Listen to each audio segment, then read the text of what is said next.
Oh, the kids still love that stuff. Timeless music from the great Enuff Z'Nuff, and they're now main man, singer and bass player, my old touring buddy, Chip Z'Nuff. Welcome to that Jamieson show. What a fabulous program to be a part of. Am I going to be a commercial for 60 minutes, or is this going to be you and I talking about all the promiscuity and substance abuse that we witnessed on the tour bus with hookers and blow? That we only witnessed it. We didn't take part. Chip and I we're delicate angels. Well, that is true. We did travel the country on a giant tour bus with the words "hookers and blow" written in the cocaine font on the side of the bus, where it should have just actually said, "Please pull us over." What a fantastic tour that was, hanging out with Johnny Kelly from Typo Negative and Dizzy Reed, the all Hall of Famer from Guns N' Roses. And you can't forget about Alex Pillipoo Grassi, that guy. Well, he has a propensity to get in trouble at any single moment. He's very good at what he does. Absolutely, and that yes, and appropriately there wasn't a lot of sleep on the Hookers and Blow tour. Although I always the very first. Sorry to interrupt you. The very first gig after we were finished, we all stayed up late at night. Evidently, everybody loves cheese on the bus, and they went to sleep at 2 o'clock in the morning. 3 o'clock in the morning, Dizzy came walking up. I was smoking a joint in the front with the bus driver, and Dizzy goes, "Look, I can't take the bumps and stuff." He goes, "I'm tapping out right now. Take me to the airport." That's right. And he went back to bed. So I ran up to the front and where the driver was. We had two drivers at the time. And I said, "Listen, if we don't pull this bus into a truck stop right now, the cat's taking his little toys and he's sashaying and he's going back home." And we pulled in at 6 o'clock in the morning into the bus depot and actually got it fixed, and we were able to salvage that tour. Thank you, Chip Z'Nuff. Yeah, thank you very much. And there's nothing better than watching Chip do the truck stop shuffle, man. Watching Chip, who's, about 6'3", 6'4", with the pink sunglasses and the hat, and always dressed as a rock star, walking around a truck stop and just seeing the faces on people. You have to get off the bus when Chip goes in and invades the truck stop. And of course, we'll be in the middle. We'll be in the middle of Kansas somewhere, and you'll walk into a truck stop, and the cashiers will go, "Hey, Chip, how you been, man? Good to see you again." It's a nice feeling to be recognized. There's no doubt about that. If that's a fault of mine, well, guilty as charged. But I have to tell you, going to those truck stops, I've made friends with these people from the early days, going out with Badlands and Mr. Big and Def Leppard and Cheap Trick. And yeah, I'm shooting names around, but those are all cats we toured and played shows with. And I've made friends every single place, because you show me a guy without any friends, I'll show you a real lonely cat out there. And this business is predicated on friendships and relationships, so it's nice. I remember Dizzy going, "Yeah, I want to get some coffee, but I don't want to go in." I go, "Bro, we walk in there, they're going to know who we are. We'll get free stuff. They'll take care of us like champions. They'll be very, very generous." He goes, "All right." We walk inside the place, smothered like a bum on a lobster, okay? Free coffees for everybody, donuts, you name whatever Starbucks had. They really took care of us on the whole tour, not just one Starbucks. So it was fascinating that, just for playing music, you're recognized and you get embraced for your, most of the time, the bad behavior that you carry, because we're not angels. We definitely had way too much fun on that tour, for sure. But you're a touring pro forever. Enuff Z'Nuff, still going after all these years. You lose Donnie, now then you step into the spotlight, and I love you being the focal point for the band now. Let's give a plug for the new record. I think you wear your love for the Beatles on your sleeve at all times, and now you've paid tribute to them once again with the new record. Just did the Beatles rock show on Sirius XM, and who gets on that show? Not many bands, bro. Just playing nothing but Beatles. The sum is bigger than the parts. I think we made a solid record right here. By the way, you said my brother is not with us. He's still alive. He's making a solo record right now, and he's slinging mud like a bum in a surf and turf at his worst enemies. But the fact of the matter is, his fabulous new record, Beautiful Things, is out right now, and the first track is called Party Time, and I'm on it with one of the cats from Jellyfish. He's making a great record. He's a solo artist right now, and I'll keep the choo-choo train moving for Enuff Z'Nuff with Tori Stoffregan, Tony Fennell from Ultravox, and Daniel Benjamin Hill. That's the band right there, and they show up every single night, and we're ready to go. It is. We don't mistake anything when it comes to touring. And this new record that we have, Don, I think it sets us apart from what we've done with Enuff Z'Nuff for the last 30 years. It's nothing but Beatles songs. It's hard rock. It's Stone Temple Pilots meets Cheap Trick in an alley. They fight and Don Jamieson breaks it up. It's a rock solid record with all Beatles songs from 1967 up. All the bad stuff, we left it alone. Maybe that's something we'll revisit in the future. But solid rock record called Hard Rock Night. It's out this Friday. Can't believe it, bro. I turned this record in over 6 months ago to Frontiers, and now it's finally going to see the light of day. I can't wait to take it out on the road. Yeah, that'll be great. And you're right. I've seen the newest version of Enuff Z'Nuff live a few times, and man, that band is just it's tight, man. It is way tight, and of course, like I mentioned, man, people still love Fly High Michelle and the old hits. But now, you've continued to make new music with the band. You've had some studio albums. Now we'll mix in some Beatles, and if we could find the cover of that, Bobby, Hard Rock Nights. It's a black cover of the Beatles tunes. You add those in. Great rock and roll show, and Chip, I got to say, always generous on the road. Besides getting us free stuff at the truck stops, even served me, humble little rock and roll comedian Don Jamieson, breakfast in bed one day when we were in Cleveland, and I'll never forget that, how nice that was of you. Let's not forget all the hookups I have. The Grafton Hotel on Sunset. What about the Glenmark over in Glendale? That's fantastic. #1 hotel. I know all these guys. I've made friends with all of them. I set the band up like a champion. We sleep like little newborn babies with a pacifier. We do. Yeah. And it was funny. I think it was one of the last days of the Hookers and Blow tour. We couldn't find you for bus call. So, we went into the lobby, and we didn't know what name you were registered under, and so we go, do you know that we're looking for this big tall blonde guy, and the one behind the counter goes, oh, Chip, yeah, no, Chip, he was down here at 8 a.m. He was making waffles for some of the elderly people. He went back up and went to bed, so he's probably in his room. And sure enough, we rang you up, and you were up there. So it's everywhere you go, people know Chip Z'Nuff. Amazing. Old habits are hard to break down. Wonderful touring with you. I got to tell you, you're one of those guys who'll stay up late at night with me, and it'll be Family Guy and American Dad, South Park, the cartoons, or maybe we'll just go over right up to Newport. It doesn't matter who drives that bus. We always find a way to get to the party. I got to tell you, going on this on tour with you, one of my favorite moments, honestly. Yeah, you're just a wonderful cat, great stand-up comic, funny. You get the crowd going every single night. Those crowds are pretty significant. Every place we played was jam-packed, and we weren't playing sheds and arenas, but it was large clubs and little theaters, and everybody really carried themselves well. So the name of the band is Hookers and Blow, but that's a dishonorary because it's really good cats that are playing hard rock and heavy metal. Absolutely, man. And one of the you might not want to give away your secret, but one of the things that mystified me, and you alluded to it earlier, is that, and again, I think people know, but on this sleeve you wear the love of the Beatles. On this sleeve you wear your love of the 420. And I don't know how you did it, but there would be nights where we'd all be in the bunk and you'd be up past us watching TV, and there's no smoking on the tour bus, but you have a way somehow of smoking a joint, and I don't know what you do, but you can't even detect that you're smoking a joint. Like, do you it's like you're swallowing the smoke, or I don't know how you did it, man. I never smelled weed on the bus. Even like the next day, you'd think you'd wake up and there would be weed all in the upholstery and stuff. Never. You're the cleanest pot smoker ever. Ancient Chinese secret. I really can't let you know about it, but it's a wonderful technique that I have, and I use it everywhere. In the old days, we used it on the plane, flying to Japan, flying over to the UK, playing shows. We got away with murder. I remember one time getting stopped on a plane. The plane landed in England. Immediately, and the Kinks were on with us, by the way. Immediately, the cops grabbed us and put us to the side. I remember when the Kinks walked by, no one would say hi to us or even look at us because we're all detained. The police came in there, put gloves on, and took everybody into a back room to check us out to see if we were carrying anything. They walked in, they said they detected and smelled pot. We said no, that we didn't.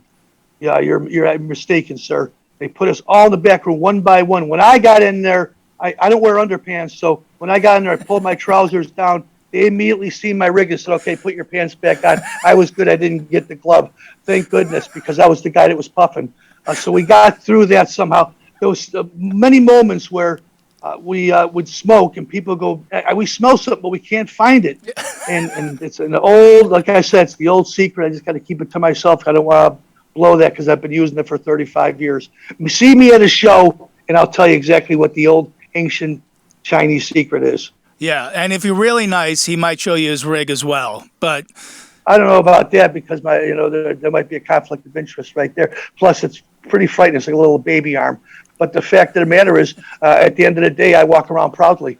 yeah, you do. And again, Chip, Chip on tour, and I want to ask you about some of your classic tours as well. But the fun thing about Chip is he's always in rock star mode. You are always in the outfit, which is like I would wake up in the morning and your bunk was above mine, and I would have to watch my head because you're so tall. Your legs would come out of the end of the bunk, and sure enough, you'd still have the bell bottoms and the boots on, even when you went to bed. Man, that's dedication right there.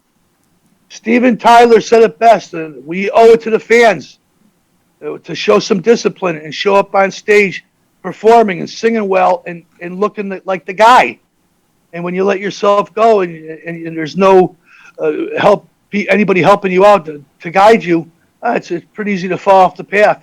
When you're playing shows 6 days a week, like most of the bands are doing right now, bands are actually going out on tour. I know I was out with Faster Pussycat for a couple of months, and that was fantastic. Oh, those guys are staying in shape because at nighttime, you're going to burn the candle at both ends. During the daytime, you got to eat well and you got to get around and move around. You have some exercise. And it certainly helps every night playing a couple hour shows. They'll keep you in a good frame of mind. Oh, for sure. So yeah, any specific, if I could say the word, specific memories about the Faster tour of the summer? They're always a fun band to tour with. Yeah, they got an album called NOLA, so they were supporting that. We just finished up the Hard Rock Nite record, coming off our Brainwashed Generation album, which I tell you, that record did so well for us. That's why we have this deal with Frontiers and the Beatle record, because the past records have done well. But on that tour, all we did every day is we followed each other around. We caravanned it. Both of us had buses. I had the old Journey bus. They had the old Nirvana bus.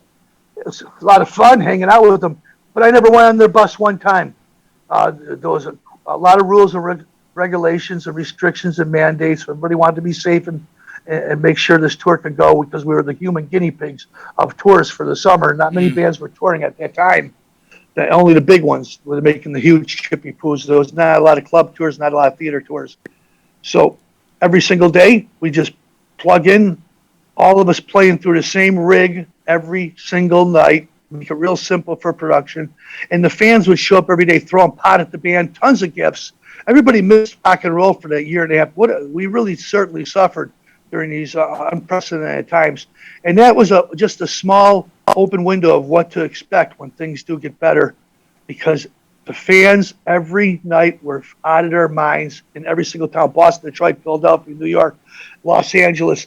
And as I said, not only were they loving the band, but they were awful generous with all the gift giving, because I seen Tammy have 3 purses that he had to take off the bus in Los Angeles and drop off at home, packed with jewelry, purses, all kinds of gifts that most of them were illegal, by the way, because Tammy's been straight for the last 10 years, doesn't drink, doesn't smoke, doesn't do nothing.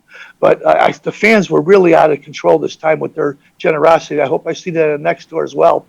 I hope so too. For you, in the classic days of Enuff Z'Nuff, any particular tours or anything stand out from those days? Any of your favorites? Of course, those great ones in the early days with going out with J.K. Lee and Red Gillian and Badlands. Wow. It was a lesson right there on how to be a rock star, what to do every single night. Those guys brought the show. I remember Ray was feeling under the weather, so my mom gave me a bunch of tetracycline in case anybody gets the clap. And you can't. And I had tetracycline and erythromycin. I didn't have penicillin because a couple of guys in the bus were allergic to that. And Ray was asking me every day, he goes, you got something? I'm feeling under the weather. And I go, I certainly do. I go, maybe you got something because you're like the Burt Reynolds of rock that you just with trim every single day. I see him at nighttime. He's one on each arm. Ugh. The guy can close a deal faster than Rumpelstiltskin. So I said, perhaps eat one of these pills. So he was eating them. And he goes, man, it made me feel way better. I go, well, you can't drink with them because it cancels out the erythromycin or tetracycline. It's an antibiotic. Any kind of alcohol is going to kill it. But for some reason, he'd have a couple of beers a night, and he would eat 6 tetracyclines a night. I had to go in and get refills every couple of weeks. Right. Just unbelievable. The pill popping on that tour. But you would think it would be Vicodin and Valium and Tuinal and all the good stuff out there, but it wasn't. We were just taking medicine, trying to stay straight back then. And that tour, both bands had videos on MTV. Jakey Lee was charming band, I believe. Remember, he just left Ozzy, and it just so happened that his girlfriend in Chicago was a good friend of mine, and his wife had a baby, and my wife had a baby as well. So we were all celebrating our newborn families with no cell phones and tour buses jam-packed with action every single night. Pretty hard to not get in trouble on those tours. But 40 shows on there, playing Mississippi Nights and doing the House of Blueses. And then when that tour ended, everybody went off and started headlining on their own. And where do I go next? We ended up taking out a band called The Front, one of Doc McGee's bands. They were fabulous, but that tour was short-lived because we got the Nelson tour right after that. And we're out playing in sheds and arenas, following around Guns N' Roses and Skid Row. And let me tell you, that tour right there, we shouldn't have been on that tour ever. It was all underage kids that wanted to see Nelson. They had a couple of hits out. Most notably, After the Rain. We were coming with open the night every single night with Magical Mystery Tour. Those kids didn't know what was hitting them. Plus, we had long hair. We had scary things inside of our trousers. We were smoking and unwashed. But that tour showed us exactly what to do and what not to do in the music business. We've been trying to follow that template ever since. By the way, the Nelson guys every night, that was a fantastic band. Maybe it would have been better subject matter-wise if we went out with a Def Leppard or a Cheap Trick or one of those kind of bands back then. But I thought that every single show was completely sold. They were playing sheds and arenas. It was just a different audience for us. But we always talked about, man, we should have went out with that Motley Crue tour. But sometimes the decisions you make will live with you the rest of your life. Yeah. Well, you know what they say, a tetracycline a day keeps the STDs away. So you were way ahead of the curve on that one. Dr. Z'Nuff in the house. Yeah, I didn't hear that, but my family's very into medicines. They all know all about it. No drugs in the family, by the way. The only one that's ever done anything was me smoking a little bit of pot. Yeah. So, I've come from pretty good stock, I think. I think so, man. You very sturdy stock. You're still alive and kicking and singing and playing better than ever. That I can attest to that for sure. Hey, are you gonna? I love the record you did with Steven Adler. You guys gonna team up again and do some stuff? I'd like to. Steven doesn't want to go out and do anything unless it's the weekend warrior. When I seen him last, he said, "I'll go out Fridays and Saturdays, Chippy. I just don't want to play during the week." I go, "Why?" He goes, I missed the doggies. Yeah. I go, so I get it. He wants to be home, and he's a family man. Do I think he'll plan something? Well, I have a new solo record coming out in March on Frontiers. It's called Perfectly Imperfect. And on that record, I got Joe Hoekstra from Whitesnake, Dax Nielsen from Cheap Trick. And I had one track left over from the last record I didn't put on there that was Steven on there. An old Mata Hoople song called Honolulu Boogie. Ian Hunter wrote it. So I'm going to put that on the record as well. So I'll have Adler, Dax Nielsen, Joe Hoekstra, Markishi, a cast of characters on the record. It's a solid rock record, my love letter to the new generation, basically. And that'll hold everybody over until the new Enuff Z'Nuff comes out sometime in 2022. But my focus of attention right now, Don, is the new Enuff Z'Nuff record. Put it up again, Hard Rock Nights. Put the cover up again. Let's show it. Yeah. And Chip, is there a video for this? Yeah, there's 2 animated videos on the record that have just come out. One of them is for Cold Turkey, the John Lennon cover off the Shaved Fish record, and the second one was back in the USSR off the White record, the White album. Great. And then the third single I think is going to be Jet, which is the old Paul McCartney and the Wings single. All right. So Well, solid hard rock record, my friend, right there. It comes out this Friday.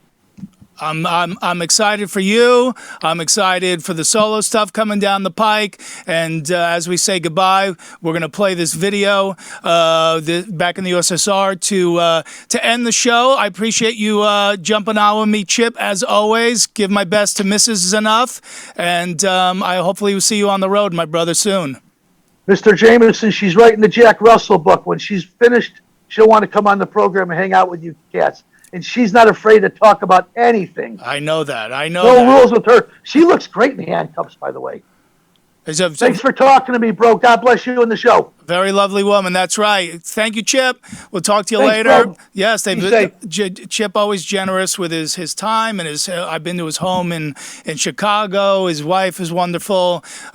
Seriously, terrific dude. Always happy that God still doing this after 35 plus years, and he's still 16 at heart, you can tell. Still loves doing this stuff.